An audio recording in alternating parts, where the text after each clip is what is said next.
퇴직을 앞두고 있거나 이미 마주한 분들은 은퇴 후 어떻게 살지? 라는 질문을 피할 수 없게 됩니다. 오랫동안 직장과 가정에 헌신하며 바쁘게 달려온 삶이 막상 마무리 단계에 이르면 시간적 여유가 생긴 만큼이나 안정에 대한 불안감도 함께 몰려오지요. 특히 내가 모아둔 돈이 이 정도밖에 안 됐나? 하는 마음이 들면 남은 인생을 좀 더 여유 있고 즐겁게 살 수는 없을까? 라는 갈증이 커집니다. 보통 퇴직자라면 한 달 생활비, 의료비, 혹은 혹시 모를 자녀 지원 자금까지 고려해야 하기 때문에 아무리 작은 금액이라도 소중하게 여기게 됩니다. 그런데 누군가는 이런 계산을 모두 접고 남은 돈을 모조리 들여 캠핑카를 구입해버린다고 상상해보면 어떨까요? 자유롭게 전국을 누비며 새로운 삶을 열겠다는 의지에 눈길이 가면서도 한편으론 정말 이걸로 괜찮을까? 하는 걱정이 따라 붙습니다. 특히 59세 전후로 은퇴하는 분들이라면 아직 7080대까지 길게 보고 살아야 하니 쉽지 않은 결단이겠죠. 오늘은 그 3천만 원 남기고 퇴직해 캠핑카로 떠난 인생이라는 화두로 이야기를 해보려 합니다. 물론 모두가 이런 결정을 내리는 건 아니지만 사례를 통해 그 배경과 결과, 그리고 우리가 배울 수 있는 교훈들을 살펴보면 좋겠습니다.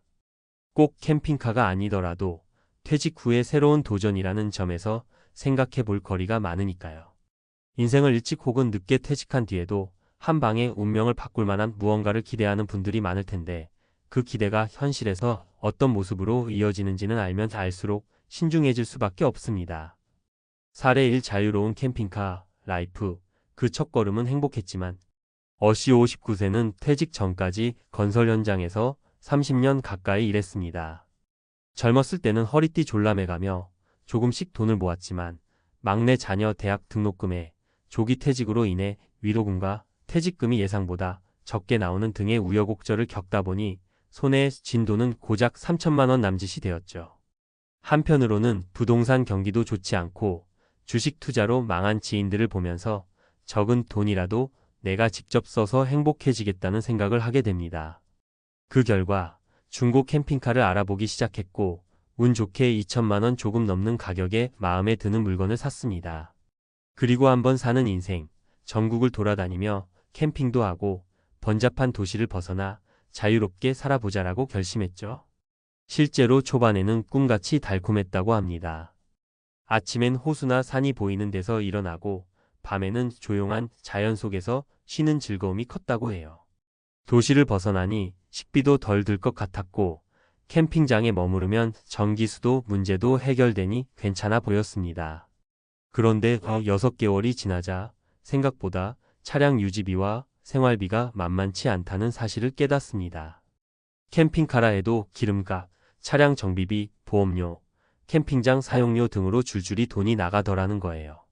게다가 나이가 들수록 허리 통증이나 관절 문제 같은 건강 문제가 생기는 건 피할 수 없는데 병원에 갈 때마다 내가 왜 이렇게 무모했나 하고 후회가 밀려왔답니다. 결국 어씨는 자유를 만끽하는 시간이 이렇게 짧을 줄 몰랐다고 털어놓았죠. 이 사례를 통해 알 수 있는 건 내가 원했던 자유가 유지비 문제로 인해 예상보다 쉽게 흔들릴 수 있다는 점입니다. 많은 사람들이 캠핑카저 비용, 자유로운 삶이라고 생각하기 쉽지만 실상은 주거비가 줄어드는 대신 다른 형태의 지출이 발생하기 마련이죠. 사례 2 일단 캠핑카로 떠나긴 했는데 뜻밖의 고립감. BC 61세는 자영업을 정리하고 퇴직금 아닌 폐업 정상금 비슷하게 3천만 원을 손에 쥐게 되었습니다. 평생 적자를 면치 못하던 자영업이었지만 마지막에 이 돈이라도 건진 게 다행이라는 생각에 무작정 캠핑카 여행 유튜버가 되어보겠다고 결심했어요. 왜냐하면 인터넷에서 성공 사례들을 접하면서 나도 카메라만 들면 수익을 낼 수 있지 않을까 했던 거죠. 초반에는 유튜브 채널도 개설하고 낯선 곳을 영상으로 담아 올리며 나름의 희열을 느꼈다고 해요. 그러나 막상 해보니 편집 기술이나 콘텐츠 기획이 부족한 상태에서 쉽게 눈길을 끌기는 어려웠습니다. 광고 수익도 거의 없었고 구독자 수도 몇 명 늘지 않으니 점점 의욕이 떨어졌죠. 또한 주변의 동료나 지인이 없는 상태에서 전국을 떠돌다 보니 인간관계의 단절이 가장 큰 고통이었다고 합니다. 게다가 캠핑카를 몰고 계속 이동하는 것 자체가 체력적으로 녹록지 않았습니다. 혼자서 모험을 떠나는 것처럼 보일 수 있으나 그 외로움과 불안감은 오롯이 본인이 감당해야 했으니까요. 도시에서야 카페에 앉아 있으면 사람들과 쉽게 섞일 수 있지만 산속 주차장에서 영상 편집을 하고 있자니 시간이 멈춘 것 같은 느낌도 들었다고 합니다. 결국 B씨는 1년 가까이 허비한 뒤 카메라는 접고 다시 단기 일자리라도 알아보게 되었고 그때서야 현실이 생각보다 무거웠다는 걸 뒤늦게 깨달았다고 해요. B씨의 이야기는 은퇴 후 새로운 수익 모델에 대한 기대를 캠핑카나 유튜브 같은 낭만에 걸어 놓으면 위험할 수 있다는 점을 시사해 줍니다. 특히 혼자 떠나는 여행이 이상적으로만 보이는 이들에게 외로움과 관계 단절은 금전적 문제 못지않게 혹독하다는 사실을 알려주죠. 사례 3부부가 의기투합해 떠났지만 생활 리듬이 무너져서 혼란. CC 부부 58세, 56세는 비교적 사이가 좋기로 유명했습니다. 아이들이 모두 독립한 뒤 둘이 함께 노후엔 캠핑카 라이프 즐기자고 계획했고 퇴직금과 모아둔 돈 일부 그리고 소규모 전세금에서 조금 빼서 총 3천만 원 정도를 마련했습니다. 이 돈으로 괜찮은 중고 캠핑카를 장만할 수 있었고 부부는 드디어 딸랑 둘이서 전국 일주를 꿈꾸며 떠났죠. 처음 몇 달은 신혼초로 돌아간 듯 행복했다고 합니다. 매일 새로운 풍경을 마주하고 자연 속에서 식사를 하니 소소한 낙이 있었어요. 그런데 문제는 서로 오랜만에 24시간 붙어 지내게 되면서 예상치 못한 갈등이 조금씩 생긴 겁니다. 예전엔 각자 직장 생활을 해서 하루에 대화할 시간이 한정적이었는데 이제는 잠시라도 떨어져 있고 싶어도 한 차 안에 있어야 하니 개인 공간이라는 게 없었던 거죠. 또 부인도 남편도 갑자기 바뀐 생활 리듬에 적응을 잘 못했습니다. 아침이면 일어나 출근하던 습관이 사라지고 하루 일정도 딱히 정해진 게 없으니 시간 활용이 흐트러지기 시작한 거예요. 캠핑장이나 주차장에서 오늘은 뭘 해야 하지? 라고 서로 물으며 지루함을 느끼거나 작은 일에도 짜증이 생기곤 했다고 합니다. 그나마 집에서라면 한 명은 방에서 TV를 보고 다른 한 명은 마당 정원을 가꾼다든지 각자 취미 생활을 할 수 있었는데 캠핑카 생활은 공간이 매우 제한적이니까요. 결국 두 분은 우리에게 맞는 노후 생활은 아니었다라고 결론 내렸고 캠핑카를 처분하는 데 애먹었습니다.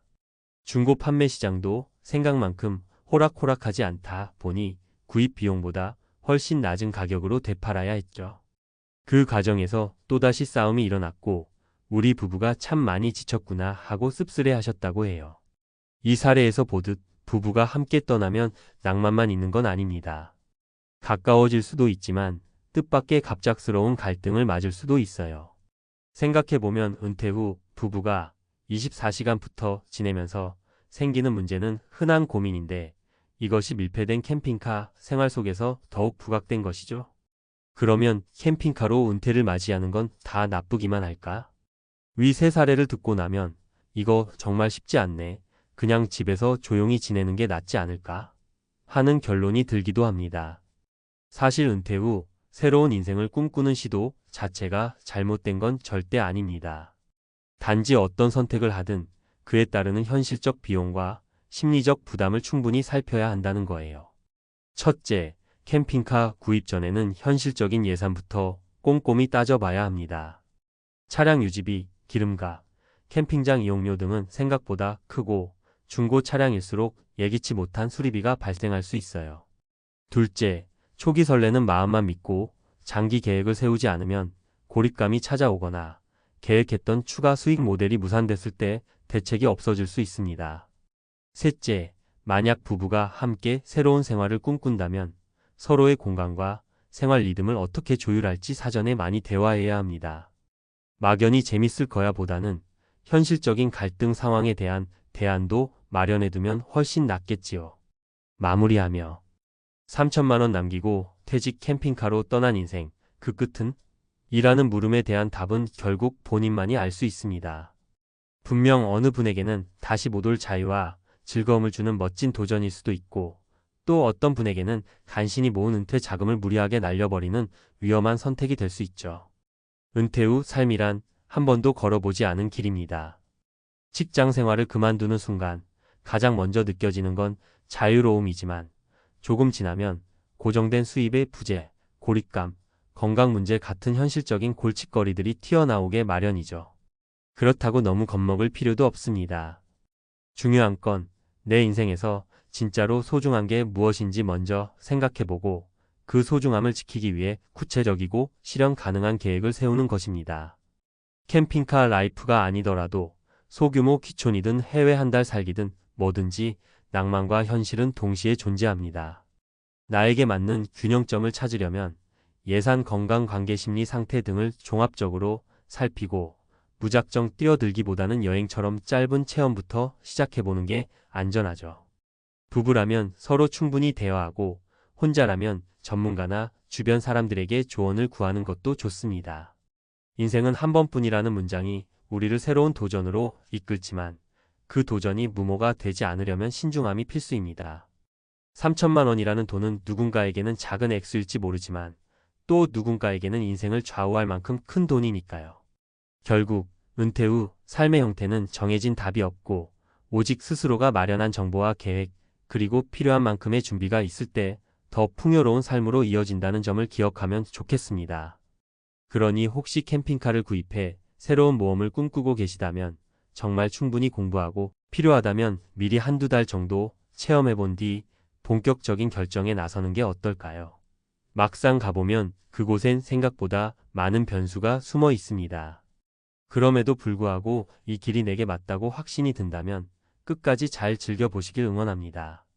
무엇보다 소중한 노후 자금을 안전하고 현명하게 사용하는 것, 그게 우리 모두의 바람일 테니까요.